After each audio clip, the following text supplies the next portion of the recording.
Welcome back, everyone. We're glad you could join us for today's discussion. We're exploring Lesson 203, which is also a review of Lesson 183. And today, we're really getting into why calling upon God's name and recognizing it as your own can be such a direct path to freedom. It cuts through a lot of the confusion about who we think we are, so we hope to find some maybe surprising clarity here together. And please, as we go through this, we genuinely want to hear from you. If something clicks or if you see these ideas playing out in your life, let us know. You can always email us. The address is acim@theworldharmonyproject.org. Or find us on social media, Instagram, TikTok, YouTube. We're at the World Harmony Project there. Okay, so as always, we'll start with the lesson itself. I'll read it straight through. And then we can unpack it. Lesson 203. I am not a body.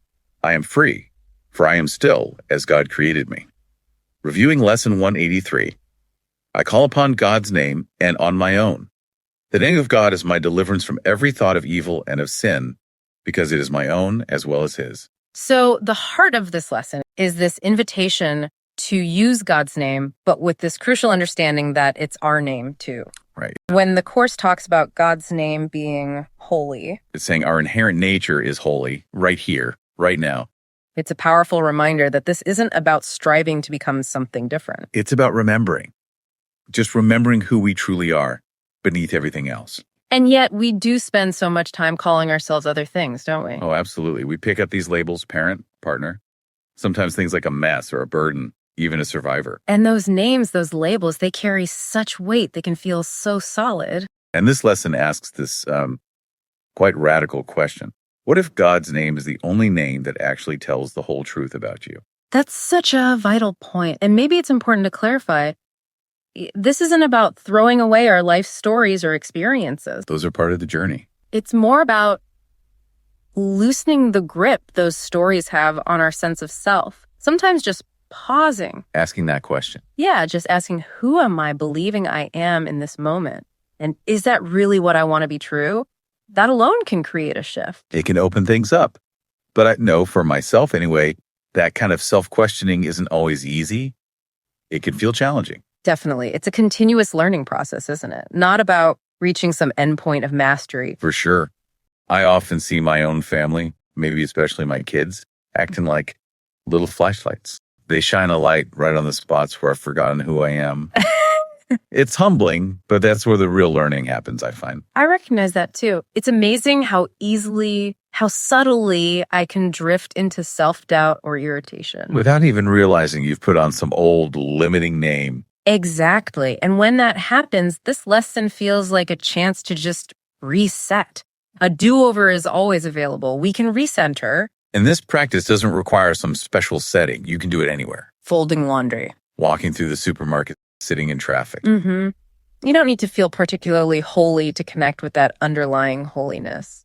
Your value isn't based on how your day is going or what's happening externally.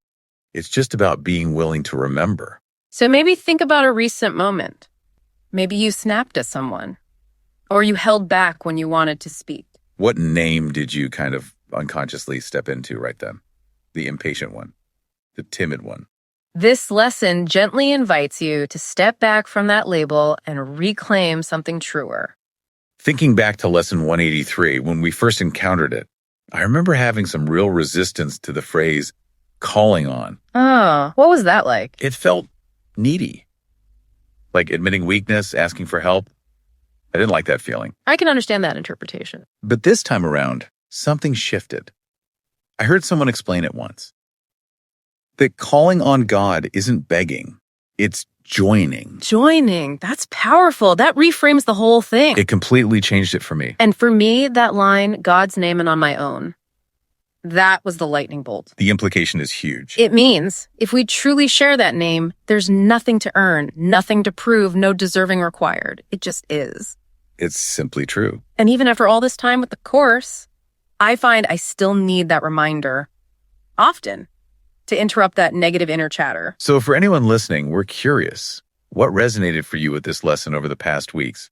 Even something small. These truths can work in quiet ways. Feel free to share that with us. This conversation includes you. Everything we've touched on really supports that main review idea. I am not a body. I am free, for I am still as God created me. Today's lesson helps us remember how we were created, not out of pain or fear or mistakes. but created out of peace, out of light, an unchangeable reality. So when we say, I call upon God's name, we're not reaching outward for something separate. We're returning inward to what's already there.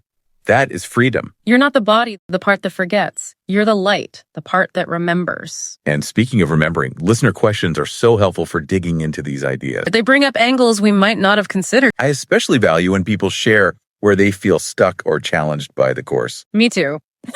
We actually receive a really thoughtful question that I suspect might resonate with quite a few people. Okay. She wrote, I struggle with this idea of sharing God's name. My upbringing involved a very traditional Christian God, distant, judgmental. Even though I don't consciously believe that anymore, I feel this internal resistance. It feels wrong to say I have the same name as God. Can you help me rethink this? What a fantastic question. And yes, that experience is so common, isn't it? Carrying those echoes of old conditioning. Mm-hmm. Even when intellectually we've moved on. So you're definitely not alone if you feel the need for a sort of renewed relationship with the word God. Absolutely. So when the Course talks about God's name, it's really steering us away from that old, maybe frightening religious imagery. It's not about blasphemy or arrogance. It's an invitation to remember the truth of what you are. You could almost mentally translate it, couldn't you? You may think, I call upon love's truth and on my own. That's a great way to put it. If God feels loaded, lean into the meaning. Love, peace, innocence, wholeness. Saying we share God's name is simply affirming we come from the same source. The Course is essentially saying, you are not separate, you are not other, you are of this love, and this love is of you. That shifts the feeling of it entirely. So, okay, practically speaking, when that resistance, that feeling comes up. Let's walk through maybe a few gentle steps. Nothing forced. Okay, step one. First, just notice the feeling. Notice the resistance without piling judgment on top of it. Just acknowledge it. Okay, I notice I'm feeling uncomfortable with it. Step two, ask a different kind of question. Instead of, why can't I believe this? Which can feel defeating. Try asking gently, what might it mean if this were true? Just explore the possibility. Step three, redefine the name as we discussed. If God is the sticking point, swap it out. Use love, peace, truth, whatever resonates more. And then softly say the phrase, I call upon love's name and on my own. Step four, breathe it in, literally. Maybe put a hand on your heart. Quietly say the review theme. I am not a body. I am free. I am still as love created me. Feel the breath. Step five, use it right in the moment it's needed. When you catch that self-critical thought or that wave of fear, pause just for a second and say internally, I call upon love's name and on my own. And the last step, step six, just keep returning to it daily.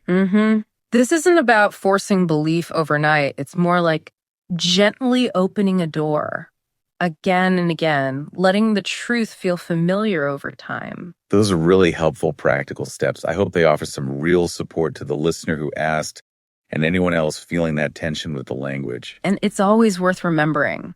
The Course might use familiar terms, but it pours entirely new meaning into them. Always meaning rooted in love, never in fear. Thank you truly for exploring Lesson 203 with us today. It's powerful work, this returning to truth. And your willingness to show up for it, even if it doesn't feel fully comfortable yet. That's everything. That's enough. Tomorrow, we'll continue with Lesson 204, reviewing Lesson 184. The name of God is my inheritance. Which builds beautifully on this theme of identity and belonging. So until then, try to hold this with you. Even when thoughts are racing, even when the past seems loud, you are not a body, you are free. You are still as love created you.